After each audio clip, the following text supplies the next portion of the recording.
Welcome to Stuff They Didn't Teach Me in Sunday School.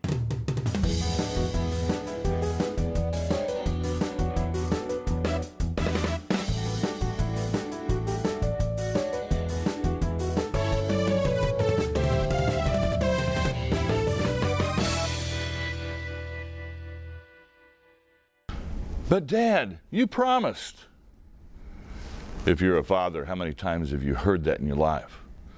How many times have you broken promises to your kids? We all do it. We break promises to our kids, to our spouses, to our friends. We break promises. God doesn't break his. I'm going to take you way back to the time of Abraham, when God called Abraham and he says to Abraham, I want you to go where I will send you. And I will do three things for you, he says to Abraham. I will give you offspring as numerous as the sands on the seashore. I will give you a land, and I will make you a blessing to the nations. And as you look through Abraham's life and the years that come after Abraham, you find out that he does have offspring, and he does have land. This nation now lives on the land of Israel.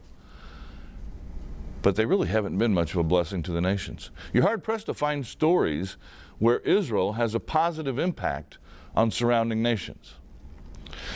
There's one that appears in 2 Kings chapter 5. It's a story that does make the Sunday school lessons, but you might not know the background of that story. There's a Syrian general by the name of Naaman who has leprosy. Leprosy was a dread disease. They called almost all skin diseases leprosy, evidently. Some were contagious, some were not. But they treated them all as if they were contagious. And this Syrian general had leprosy. Within the general's household, there was a maid. In the Sunday school lesson, she's always a little girl. She's probably a teenager, taken captive at some time or another in some Syrian raid against Israel. So she's an Israeli maid working in the household of this leprous Syrian general. And this maid is how Israel was going to be a blessing to the nations, because she came up to Naaman one day, and we aren't told exactly what the conversation is completely, but she indicated to him, I know where you can get that fixed. You need to go see the prophet in Israel. So Naaman packs up his gear, packs up some gifts for this prophet just in case this thing might work, and he heads off to Israel. He shows up at Elisha's doorstep, and in effect says, Elisha, I was told that you could do something about this. And Elisha says, I can. Go dip 7 times in the Jordan River. I don't know if you've seen the Jordan River. It's not much more than a creek by American standards. I live on the shores of the Mississippi. It's nothing like that. It's a creek. And Naaman says what you and I might say in those circumstances. Naaman says, we got better rivers than that back in Damascus. Why am I going to go dip in a creek? And Naaman's servant was wise and says to Naaman, you know, if he'd asked you to do something tough, you'd have done it. This is a piece of cake. Just go do it. That's kind of a loose translation of the Hebrew there.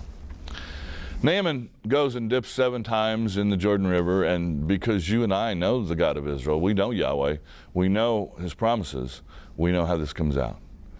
After dipping 7 times in the Jordan, he comes out clean. No more leprosy. That's usually where the Sunday school stories end.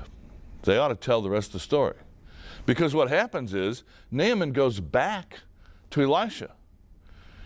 And he says, thank you. And he says, I brought these gifts for you. Here are these gifts. And Elisha says, I don't want your gifts. They were festal garments and silver. He says, I don't want that stuff. And Naaman said, well, then let me ask one more thing from you. And this gives you some insight into the mindset of the ancient Middle East people. Naaman says, I want one more thing from you. Give me a mule cart loaded dirt to take back home so that I can worship Yahweh. You see, they saw Yahweh, they saw the gods of any nation as the gods of particular pieces of real estate. And if Naaman was going to go back home and worship Yahweh, the God of Israel, he had to take Israeli soil back home upon which to build that altar and worship Yahweh. So he loads up a cart of dirt, heads home, Elisha has a servant by the name of Gehazi. And Gehazi has just watched his master turn down festal garments and silver. And Gehazi says to himself, I have an idea.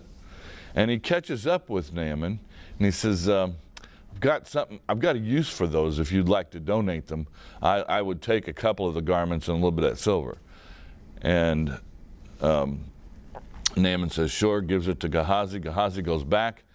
When Elisha finds out that Gehazi has sort of gone around his master, Elisha says, well, you know that leprosy that Naaman had? You got it now. And Gehazi spent the rest of his life as a leper. God was a blessing to the nations in this story. God, through this Israeli maid, drew a general in the Syrian army to the God of Israel. And that general went back determined to worship Yahweh. There is a missionary zeal in the Old Testament. God does have a love for nations beyond the borders of Israel. And this is one of the stories that indicates his concern for all kinds of people.